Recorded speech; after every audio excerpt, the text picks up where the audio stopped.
Hello friends, I am Mustafa from FITAC. Welcome to FITAC IT Club. FITAC IT Clubിലേക്ക് സ്വാഗതം. കൂടുതൽ video ലഭിക്കുന്നതിനായി channel subscribe ചെയ്യുക, like ചെയ്യുക, share ചെയ്യുക, comment ചെയ്യുക. ഇന്ന് നമ്മൾ ഡിസ്കസ് ചെയ്യുന്നത് മാനുവൽ അക്കൗണ്ടിങ്ങിനെ കുറിച്ചാണ്. ബിസിനസ്സുകളിലും മറ്റും വരുന്ന കണക്കുകൾ എഴുതി വെക്കുന്നതിനെയാണ് അക്കൗണ്ടിങ് എന്ന് പറയുന്നത്. നമ്മുടെ നിത്യ ചിലവുകൾ എഴുതി വെക്കാം.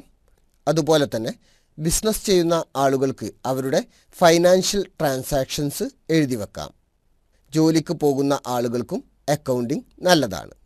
അക്കൗണ്ടിങ് ചെയ്യുന്നത് കൊണ്ട് ഓരോ വ്യക്തിയുടെയും അല്ലെങ്കിൽ സ്ഥാപനങ്ങളുടെയും വരവ് ചിലവ് കണക്കുകൾ കറക്റ്റായി മനസ്സിലാക്കുവാനും പിന്നീട് അതിൻ്റെ റിപ്പോർട്ടുകൾ എടുത്ത് അതിലെന്തെങ്കിലും മാറ്റം വരുത്തുന്നത് കൊണ്ട് എന്തെങ്കിലും നേട്ടമുണ്ടോ എന്ന് മനസ്സിലാക്കുവാനും സാധിക്കുന്നു. അനാവശ്യ ചിലവുകൾ ഒഴിവാക്കുന്നതിനും കൂടുതൽ വരുമാനം ലഭിക്കുന്ന ആക്ടിവിറ്റീസ് ചെയ്യുന്നതിനും ഇത് നമ്മളെ സഹായിക്കും. ഇങ്ങനെ നാം ചെയ്യുന്ന പ്രവർത്തനങ്ങളിൽ നിന്നും തെറ്റുകൾ തിരുത്തി മുന്നോട്ട് പോകുമ്പോൾ കൂടുതൽ ഗ്രോത്ത് ഉണ്ടാക്കുവാൻ കഴിയുന്നു. വലിയ സ്ഥാപനങ്ങളിൽ അക്കൗണ്ടിംഗ് വലിയ പ്രോസസ്സ് തന്നെയാണ്. അതിനുശേഷം ഓഡിറ്റിംഗ്, അനലൈസിംഗ്, സമ്മറൈസിംഗ്, ഇങ്ങനെ ഒരുപാട് പ്രോസസ്സിലൂടെയാണ് വലിയ കമ്പനികൾ പോകുന്നത്. എന്നാൽ സാധാരണക്കാരെ സംബന്ധിച്ച് അവരുടെ ബിസിനസ്സുകളിൽ അക്കൗണ്ടിംഗ് നടത്താറില്ല. കാരണം അവർക്ക് മനസ്സുകൊണ്ട് കണക്ക് കൂട്ടാൻ കഴിയുന്ന അത്രയും പ്രോസസ്സുകൾ മാത്രമേ ഉള്ളൂ എന്ന ഒരു ധാരണയാണ് അക്കൗണ്ടിംഗ് ചെയ്യാതിരിക്കാനുള്ള പ്രധാന കാരണം. അതോടൊപ്പം തന്നെ പല ആളുകളും പറയുന്നത്, ഞാൻ നടത്തുന്ന ഏർപ്പാടിൽ ഇതിൻ്റെ ലാഭനഷ്ട കണക്കുകൾ ഞാൻ തന്നെയാണ് അറിയാനുള്ളത്, അതുകൊണ്ട് പ്രത്യേകിച്ച് കണക്കെഴുത്തിൻ്റെ ആവശ്യമില്ല എന്നുള്ളതാണ്. എന്നാൽ മനസ്സിലാക്കുക, വലിയ കമ്പനികൾ എല്ലാം തന്നെ കണക്കെഴുതാൻ കാരണം അവർ പ്രോഫിറ്റ് എല്ലാ ദിവസവും കൂടിക്കൂടി വരാനാണ് ആഗ്രഹിക്കുന്നത്. അതുകൊണ്ടാണ് അവർ കറക്റ്റായി കണക്കുകൾ എഴുതി വെക്കുന്നത്. അതുപോലെ നിങ്ങളുടെ ബിസിനസ്സിലും അല്ലെങ്കിൽ ജീവിതത്തിലും ഫൈനാൻഷ്യലി നേട്ടമുണ്ടാകണമെങ്കിൽ നമ്മൾ അക്കൗണ്ടിംഗ് ഒരു ശീലമാക്കണം. അക്കൗണ്ടിംഗ് എന്നത് ഒരു ശാസ്ത്രീയ രീതി ആയതുകൊണ്ട് അതിനെക്കുറിച്ച് അറിവുകൾ ആവശ്യമാണ്. ഇത് അറിയാത്തതും അക്കൗണ്ടിംഗ് ചെയ്യുന്നതിൽ നിന്നും നമ്മളെ തടയാറുണ്ട്. എന്നാൽ വളരെ സിമ്പിളാക്കി മനസ്സിലാക്കാവുന്ന ഒന്നാണ് അക്കൗണ്ടിംഗ്. നമ്മുടെ ദൈനംദിന ബിസിനസ്സുകളിൽ വരുന്ന കണക്കുകൾ എഴുതി വെക്കുക എന്നുള്ളത് വളരെ സിമ്പിളായി ചെയ്യാവുന്ന ഒന്നാണ്. അത് നിങ്ങളുടെ ബിസിനസ്സിനെ വളരെയധികം മാറ്റിമറിക്കും. അതായത് വലിയ ഗ്രോത്തിലേക്ക് നിങ്ങളെ നയിക്കുവാൻ ഇതുകൊണ്ട് സഹായിക്കും. നമ്മുടെ ബിസിനസ്സിൽ വലിയ ലാഭമുണ്ടാക്കണമെന്നും ഫൈനാൻഷ്യലി നല്ല ഗ്രോത്ത് ഉണ്ടാകണമെന്നും എല്ലാവരും ആഗ്രഹിക്കാറുണ്ട്. ഇത് നടപ്പിൽ വരുത്തുന്നതിനായി ആവശ്യമായ ഒരു പ്രധാന കാര്യമാണ് അക്കൗണ്ടിംഗ്. അതുകൊണ്ട് ഈ ചെറിയ അറിവ് നിങ്ങൾ നേടുന്നതോടുകൂടി നിങ്ങളുടെ ജീവിതത്തിൽ വലിയ മാറ്റങ്ങൾ ഉണ്ടാക്കുവാൻ സാധിക്കും. മാനുവൽ അക്കൗണ്ടിംഗ് എന്ന ഈ ക്ലാസ്സിലൂടെ 6 മണിക്കൂർ സമയം കൊണ്ട് അക്കൗണ്ടിങ്ങിനെ കുറിച്ച് ഒന്നും അറിയാത്ത ഒരു വ്യക്തിക്ക് പോലും വളരെ എളുപ്പത്തിൽ ബേസിക് മുതൽ അഡ്വാൻസ്ഡ് ലെവൽ വരെ പഠിച്ചെടുക്കാം. ഇതിൽ പറയുന്ന പ്രധാന ടോപ്പിക്കുകൾ ഇവയാണ്: അക്കൗണ്ടിങ്ങിൻ്റെ ബേസിക്, അത് കഴിഞ്ഞ് അക്കൗണ്ടിങ്ങിൻ്റെ പ്രിൻസിപ്പിൾസ്, അക്കൗണ്ടിങ്ങിലെ പദങ്ങൾ, വ്യത്യസ്ത അക്കൗണ്ടുകളും അവയുടെ അക്കൗണ്ടിങ് നിയമങ്ങളും, അക്കൗണ്ടിങ്ങിലെ വ്യത്യസ്ത സ്റ്റെപ്പുകൾ, പ്രവർത്തനങ്ങൾ. അതായത് അക്കൗണ്ടിങ്ങിൽ ആദ്യം എല്ലാ ഇടപാടുകളും ഒരു ബുക്കിൽ രേഖപ്പെടുത്തും. അതാണ് ജേണൽ എൻട്രി. അതിനുശേഷം ഈ ബുക്കിലെ ഇടപാടുകൾ ഓരോന്നും വ്യത്യസ്ത ബുക്കുകളിലേക്ക് മാറ്റി എഴുതും. അതായത് വിൽപ്പനയെല്ലാം ഒരു ബുക്കിലേക്ക്, പർച്ചേസ് എല്ലാം മറ്റൊരു ബുക്കിലേക്ക്, അങ്ങനെ ഓരോന്നും വെവ്വേറെ തരംതിരിക്കും. ഇങ്ങനെ മാറ്റി എഴുതുന്നതാണ് ലെഡ്ജർ പോസ്റ്റിംഗ്. മാറ്റി എഴുതുന്ന ബുക്കാണ് ലെഡ്ജർ. അതിനുശേഷം ഓരോ ലെഡ്ജറും അതായത് അക്കൗണ്ടും ബാലൻസ് ചെയ്യും. അതുകൊണ്ട് ഓരോന്നിൻ്റെയും ബാലൻസും സ്റ്റാറ്റസും പെട്ടെന്ന് അറിയാൻ കഴിയും. പിന്നീട് ട്രയൽ ബാലൻസ് തയ്യാറാക്കും.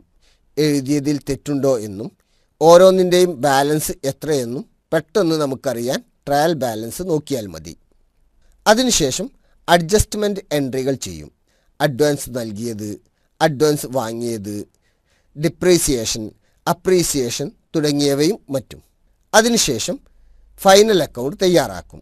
അതായത് trading account, profit loss account, balance sheet എന്നിവയെല്ലാം. ഇതെല്ലാം അടങ്ങിയതാണ് അക്കൗണ്ടിംഗ്. അവസാന പാഠഭാഗത്ത് അക്കൗണ്ടിങ്ങിൽ വരാവുന്ന തെറ്റുകളും അവയുടെ ശരിയാക്കലുകളും പറയുന്നു. കമ്പ്യൂട്ടറൈസ്ഡ് അക്കൗണ്ടിങ്ങിൽ അക്കൗണ്ടുകൾ ക്രിയേറ്റ് ചെയ്യുകയും ട്രാൻസാക്ഷൻ അതായത് ഇടപാടുകൾ എൻ്റർ ചെയ്യുകയും മാത്രമാണ് ചെയ്യുന്നത്. മറ്റ് എല്ലാം സോഫ്റ്റ്വെയർ ഓട്ടോമാറ്റിക്കായി ചെയ്യും. എങ്കിലും മാനുവൽ അക്കൗണ്ടിംഗ് അറിഞ്ഞാൽ മാത്രമേ കമ്പ്യൂട്ടറൈസ്ഡ് അക്കൗണ്ടിങ്ങും ശരിയായി ചെയ്യാൻ കഴിയൂ. ആദ്യ പാഠത്തിൽ അക്കൗണ്ടിംഗ് ബേസിക് ആയ അക്കൗണ്ടിംഗ്, അക്കൗണ്ടൻസി, അക്കൗണ്ട് എന്നിവ എന്താണെന്ന് പറയുന്നു. അതുപോലെ ബേസിക് പ്രിൻസിപ്പിൾസ്, അക്കൗണ്ടിങ്ങിലെ terms, business transaction, cash transaction, credit transaction എന്നിവയാണ് പറയുന്നത്. നമുക്ക് തുടങ്ങാം. എന്താണ് accounting? Accounting is a systematic process of a recording economic event of a firm.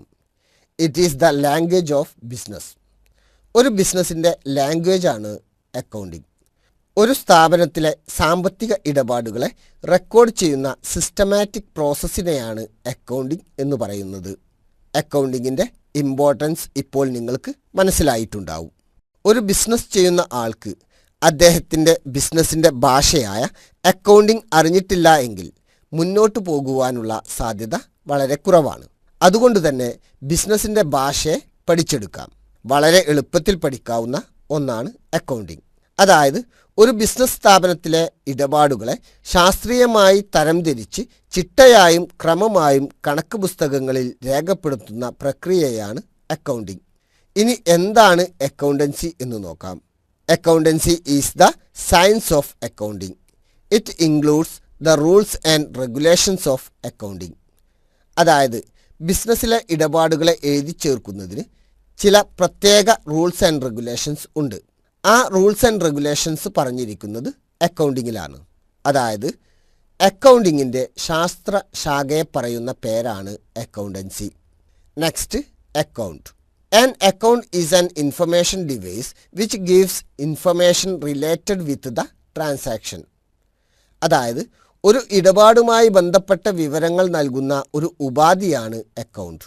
Example, bill. അതായത് നമ്മളൊരു ബില്ല് എടുത്തു നോക്കിയാൽ അത് ഏത് ഡേറ്റിലാണ്, ഏത് സാധനമാണ്, എത്ര രൂപയുടെ സാധനമാണ്, ടോട്ടൽ എത്ര രൂപയായി തുടങ്ങിയ ഒരുപാട് കാര്യങ്ങൾ ബില്ലിൽ കാണുവാൻ കഴിയും. അതുകൊണ്ട് ആ ബിൽ ഒരു അക്കൗണ്ട് ആണെന്ന് പറയാം. ഇപ്പോൾ ബേസിക് അക്കൗണ്ടിങ്ങിലെ അക്കൗണ്ടിംഗ് എന്താണെന്ന് പഠിച്ചു, അക്കൗണ്ടൻസി എന്താണെന്ന് പഠിച്ചു, അക്കൗണ്ട് എന്താണെന്ന് പഠിച്ചു. ശാസ്ത്രീയമായി കണക്കുകൾ എഴുതി വെക്കുന്നതിനെ അക്കൗണ്ടിംഗ് എന്ന് പറയുന്നു. ഇങ്ങനെ എഴുതി വെക്കാൻ ആവശ്യമായ റൂൾസ് ആൻഡ് റെഗുലേഷൻസ് അടങ്ങിയിരിക്കുന്ന ശാസ്ത്ര ശാഖയാണ് അക്കൗണ്ടൻസി എന്ന് പറയുന്നത്.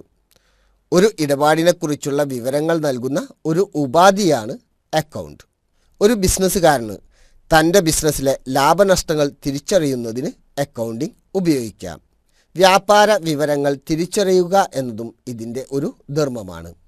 ഇങ്ങനെ ഓരോ ദിവസത്തെയും ഇടപാടുകൾ എഴുതി വച്ചാൽ മാത്രമേ ബിസിനസ്സിന് ആവശ്യമായ നല്ല തീരുമാനങ്ങൾ എടുക്കുവാൻ കഴിയൂ. ചുരുക്കത്തിൽ ഒരു ബിസിനസ്സിൻ്റെ സ്റ്റാറ്റസ് അറിയുന്നതിനാണ് നാം അക്കൗണ്ടിംഗ് ഉപയോഗിക്കുന്നത്. ഒരു ബിസിനസ്സിൽ നടക്കുന്ന ഇടപാടുകൾ ചിട്ടയായി കണക്ക് പുസ്തകങ്ങളിൽ രേഖപ്പെടുത്തുന്ന കലയെ ബുക്ക് കീപ്പിംഗ് എന്നാണ് പറയുന്നത്. ബുക്ക് കീപ്പിംഗ് എന്നത് അക്കൗണ്ടിങ്ങിലെ ഒന്നാമത്തെ ഘട്ടമാണ്. വ്യാപാര കൈമാറ്റങ്ങൾ എഴുതി വെക്കുക എന്നതാണ് ഇതുകൊണ്ട് ഉദ്ദേശിക്കുന്നത്. എവിടെയാണോ ബുക്ക് കീപ്പിംഗ് അവസാനിക്കുന്നത് അവിടെ നിന്നും അക്കൗണ്ടിങ്ങിൻ്റെ ജോലി ആരംഭിക്കുന്നു. ഓരോ ഇടപാടുകളും എഴുതി വെക്കുക എന്നത് ബുക്ക് കീപ്പിംഗ് ആണ്. ഇങ്ങനെ എഴുതി വെച്ചതിന് ശേഷം അതിൽ പ്രോസസ്സ് ചെയ്യുന്നതാണ് യഥാർത്ഥത്തിൽ അക്കൗണ്ടിംഗ്.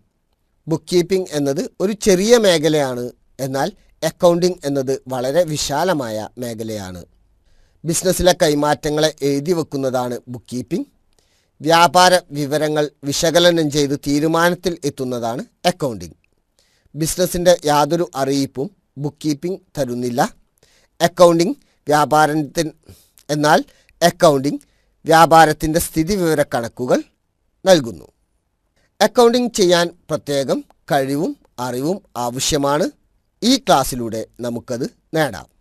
അടുത്തത് അക്കൗണ്ടിങ്ങിലെ അടിസ്ഥാന തത്വങ്ങൾ എന്തെല്ലാമെന്ന് നോക്കാം. ഒന്നാമത്തെ തത്വം റവന്യൂ റിയലൈസേഷൻ പ്രിൻസിപ്പിൾ. യഥാർത്ഥ വരവ് ചെലവ് കണക്കുകൾ ക്രമീകരിക്കുമ്പോൾ ആ അക്കൗണ്ടിംഗ് പീരീഡിൽ ഈടാക്കാൻ കഴിയുന്ന തുക മാത്രമേ പരിഗണിക്കാവൂ. പ്രൊഡക്റ്റുകളോ സർവീസുകളോ ആവശ്യപ്പെട്ടുകൊണ്ടുള്ള അഡ്വാൻസ് തുകയോ മറ്റോ അക്കൗണ്ട് ബുക്കുകളിൽ കാണിക്കുവാൻ പാടില്ല. രണ്ടാമത്തേത് കോസ്റ്റ് പ്രിൻസിപ്പിൾ. ഈ തത്വപ്രകാരം എല്ലാ ആസ്തികളെയും അതിൻ്റെ യഥാർത്ഥ വിലയിലാണ് കണക്ക് പുസ്തകങ്ങളിൽ കാണിക്കേണ്ടത്, അല്ലാതെ മാർക്കറ്റ് വിലയിലല്ല. മൂന്നാമത്തേത് മാച്ചിങ് പ്രിൻസിപ്പിൾ. ചിലവുകൾ ഉണ്ടാകുമ്പോൾ അവ ബിസിനസ്സിന് നേടിയെടുക്കാൻ പറ്റുന്ന വരുമാനത്തിന് ആനുപാതികമായിരിക്കണം. മാത്രമല്ല പ്രസ്തുത സാമ്പത്തിക വർഷത്തിൽ നൽകാനുള്ള ചിലവുകളും ലഭിക്കാനുള്ള വരവുകളും പരിഗണിക്കണം. അടുത്ത തത്വമാണ് ഫുൾ ഡിസ്ക്ലോഷർ പ്രിൻസിപ്പിൾ. ഒരു സ്ഥാപനത്തിൻ്റെ കണക്ക് പുസ്തകം വെളിപ്പെടുത്തുന്നത് സത്യസന്ധവും വസ്തുനിഷ്ഠവും യഥാർത്ഥവുമായ വിവരമായിരിക്കണം എന്നതാണ് ഇതുകൊണ്ട് ഉദ്ദേശിക്കുന്നത്. അഞ്ചാമത്തെ തത്വമാണ് ഡ്യുവൽ ആസ്പെക്ട് പ്രിൻസിപ്പിൾ. ഈ പ്രിൻസിപ്പിൾ പ്രകാരം ഏതൊരു കൈമാറ്റത്തിനും രണ്ട് ഘടകങ്ങൾ ഉണ്ടായിരിക്കും. ബിസിനസ്സിന് ലഭിക്കുന്ന ഒരു ഘടകം, ബിസിനസ് നൽകുന്ന ഒരു ഘടകം. ഉദാഹരണമായി 10,000 രൂപയുടെ ഗുഡ്സ് നാം ക്യാഷ് കൊടുത്ത് പർച്ചേസ് ചെയ്തു. ഇവിടെ ബിസിനസ് നൽകുന്നത് ക്യാഷാണ്, ബിസിനസ്സിന് ലഭിക്കുന്നത് ഗുഡ്സാണ്, അതായത് പർച്ചേസ്. ഇങ്ങനെ ബിസിനസ്സിൽ ഒരു ഇടപാട് നടക്കുമ്പോൾ ബിസിനസ് നൽകുന്ന ഒരു ഘടകവുമുണ്ടാകും, ബിസിനസ്സിന് ലഭിക്കുന്ന ഒരു ഘടകവുമുണ്ടാകും. മറ്റൊരു ഉദാഹരണം, 5,000 രൂപയുടെ ഗുഡ്സ് നമ്മുടെ ബിസിനസ്സിൽ നിന്നും സെയിൽ ചെയ്തു. ഇപ്പോൾ ബിസിനസ്സിന് ലഭിച്ചത് 5,000 രൂപ ക്യാഷാണ്, എന്നാൽ ബിസിനസ് നൽകിയത് ഗുഡ്സാണ്, അതായത് സെയിൽസ്. നമ്മുടെ ബിസിനസ് 1,000 രൂപ വേജ് നൽകുകയാണെങ്കിൽ ഇവിടെ ബിസിനസ്സിന് ലഭിച്ചത് സർവീസാണ്, എന്നാൽ ബിസിനസ്സിൽ നിന്ന് ക്യാഷ് പോവുകയും ചെയ്തു. ഇങ്ങനെ ഡ്യുവൽ ആസ്പെക്ട് പ്രിൻസിപ്പിൾ ഉപയോഗിച്ച് ഒരു കൈമാറ്റത്തിൽ തന്നെ രണ്ട് ആസ്പെക്റ്റുകൾ ഉണ്ടാകും. ഒന്ന് ബിസിനസ്സിന് ലഭിക്കുന്ന ആസ്പെക്റ്റ്, രണ്ട് ബിസിനസ്സിൽ നിന്നും പോകുന്ന ആസ്പെക്റ്റ്. ഈ രണ്ട് ആസ്പെക്റ്റുകൾ ഉപയോഗിച്ചാണ് നാം അക്കൗണ്ടിംഗ് ചെയ്യുന്നത്. ഇതുവരെ പഠിച്ചതിൽ നിന്നും നാം പ്രധാനമായും മനസ്സിലാക്കേണ്ടത് ഒരു ഇടപാടിന് രണ്ട് ഘടകങ്ങളുണ്ട്. ഒന്ന് ബിസിനസ്സിലേക്ക് വരുന്ന ഘടകം, ഒന്ന് ബിസിനസ്സിൽ നിന്നും പോകുന്ന ഘടകം. കൂടുതൽ വീഡിയോ ലഭിക്കുന്നതിനായി ചാനൽ സബ്സ്ക്രൈബ് ചെയ്യുക, ലൈക്ക് ചെയ്യുക, ഷെയർ ചെയ്യുക, കമൻറ്റ് ചെയ്യുക. നെക്സ്റ്റ് വീഡിയോയിൽ വീണ്ടും കാണാം. Bye bye.